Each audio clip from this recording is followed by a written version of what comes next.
Keling, Shahlo Ahmedovanikini qilamiz. Tak. Shahlo Ahmedova.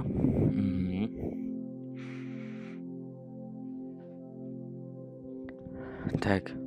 Bitta rasm topishimiz kerak. Tak, bu yoki mana bu bo'ladi.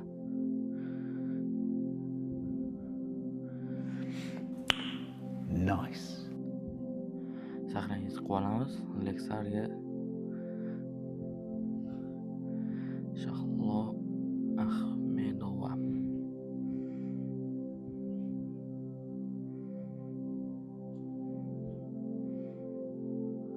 Tak. Project ochib olamiz bitta. Bu yoqqa esa render. Bu yoqqa emas.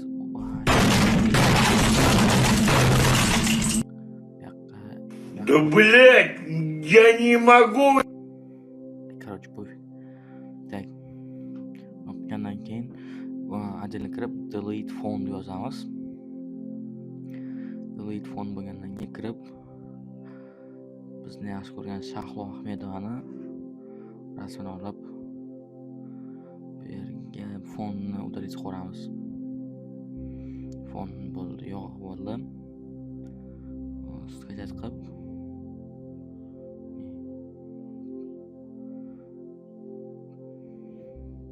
topib projektga qo'shib qo'yamiz. What the fuck? Tak, qaytadan qilamiz. Juda yo'qolib qoldi rasm.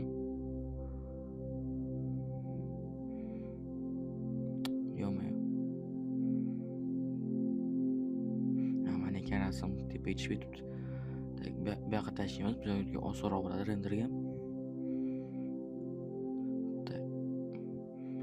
Endi spokойно yopsak bo'ladi bu yerda. To'xtab turinglar. Tak, bu yerda o'chirib Shahlo Ahmedova. Keyin avaylarga qilamiz. Avaylar MP3. Tak, o'zini topishimiz kerak. YouTube versiyasini.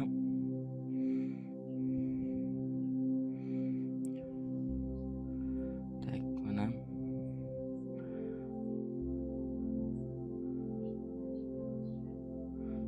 kopировать qilib sketch qilib olamiz. Tak, men sketch qilib bo'ldim. Tashab qo'ydim anaqamga. After Effects'ga kiramiz.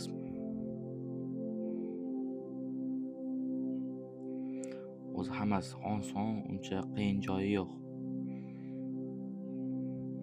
New composition ochib bu yerga ham nom beramiz, Shahlo Ahmedova deb.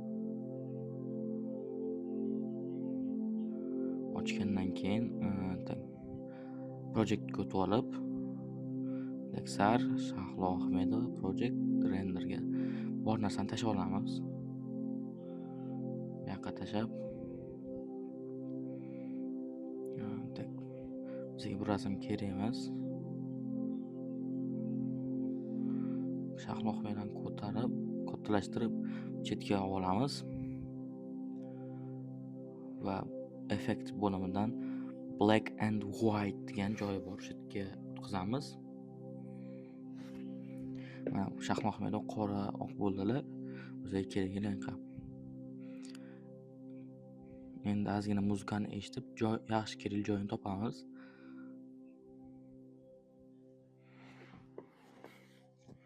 Men hozir eshitib qo'yaman.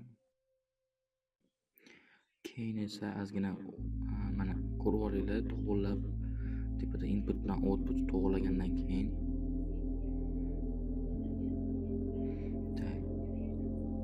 to'g'rilab oldik.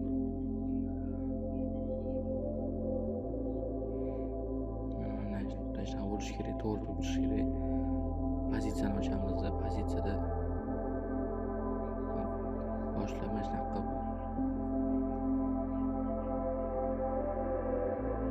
soatchani bosamiz. Bu keyframe qo'yadi. Keyframe joyiga qaytarib har sekundga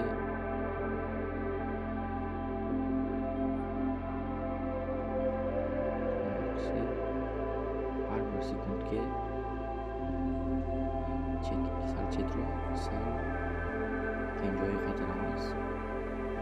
Keyingi sekundda yo'lga chiqamiz. Keyin xuddi shunaqa orqaga joyiga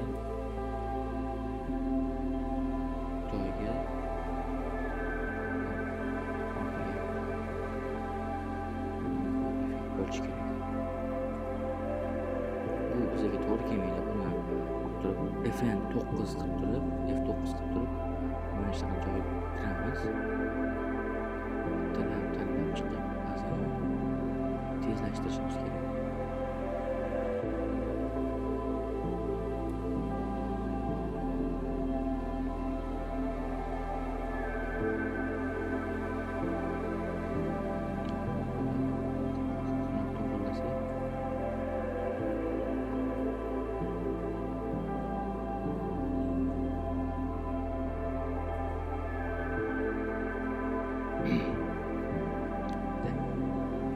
Effekt yaxshi bo'ldi. Endi xuddi shuni kopiya qilib turib, keyingi 14-sekundga qo'yib turib, ustiga bosamiz. Keyin time reverse keyin frame bo'ladi. Shunda off bo'ladi. Общее выделение qilib turib, keyingisiga qo'yib turib, past qilib tashlaymiz. Oxirida ozgina ishlashimiz kerak.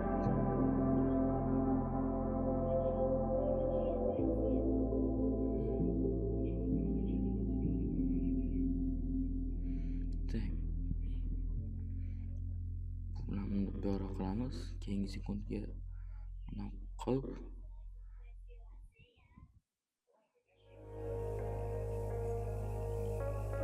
oxirgi joyga qaytarib qo'yamiz.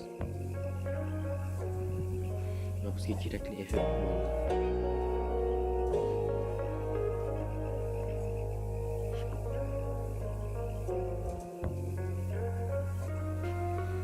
Keyin tekst qo'shishimiz kerak.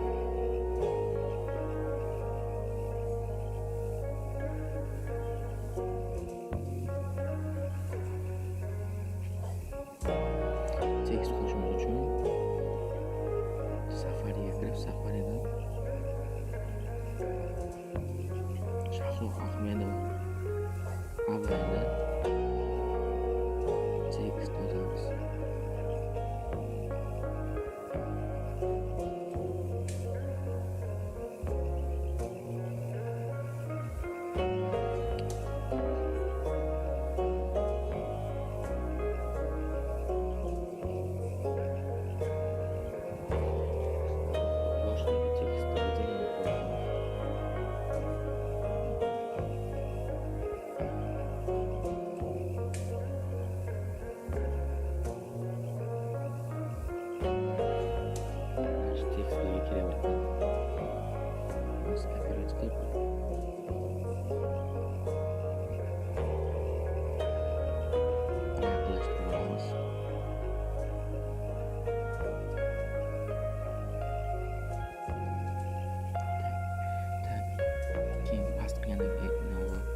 O'ziga bo'lib kerak emas.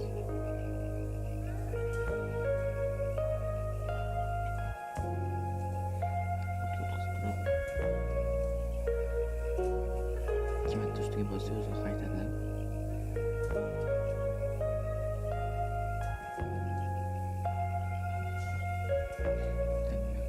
Tepaga ko'tarib bo'lmaydi. Keyin pozitsiyani to'g'rilab olamiz.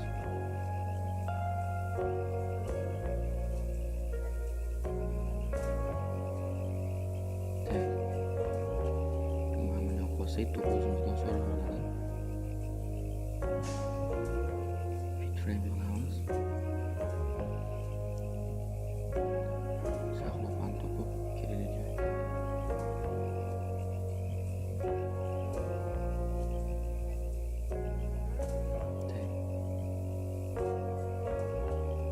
Mana işte boshlanmoqda.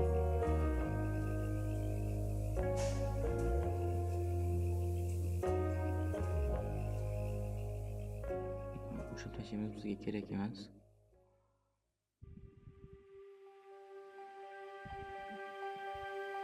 O'rtaga qo'yib, shu Command Shift D qilib kesib olamiz. Kesib Shahlo Ahmedovning pozitsiyasini ochib olamiz.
Two hours later.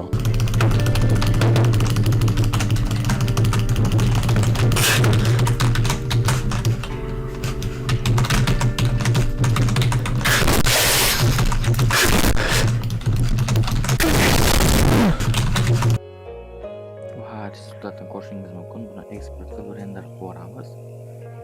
Render qilgandan keyin Shahlo Ahmedovga saqlaymiz qilib qo'yamiz.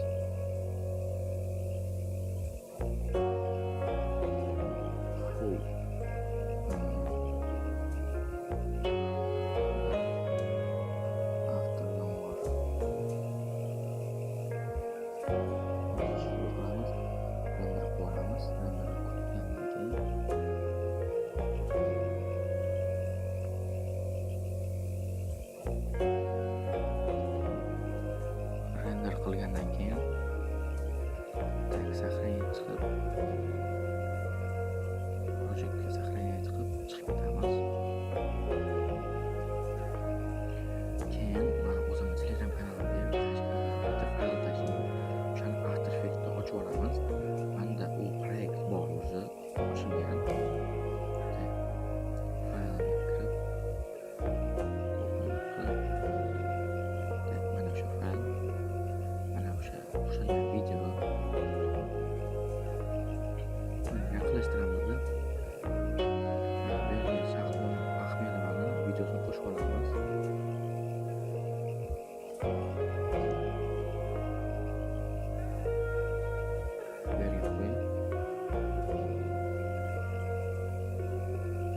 Shift bosib turib tez joyiga ko'paytiramiz. Unga kirib effekt control degan joyda CC classni copy qilib Shahlo Ahmedovga просто command V qo'yamiz. O'shanda polni qo'shiladi. Bitta ko'rishimiz bir xil bo'ldi. O'chirib tashlaymiz va bizning videomiz tayyor. Endi mana bitta render qo'yamiz.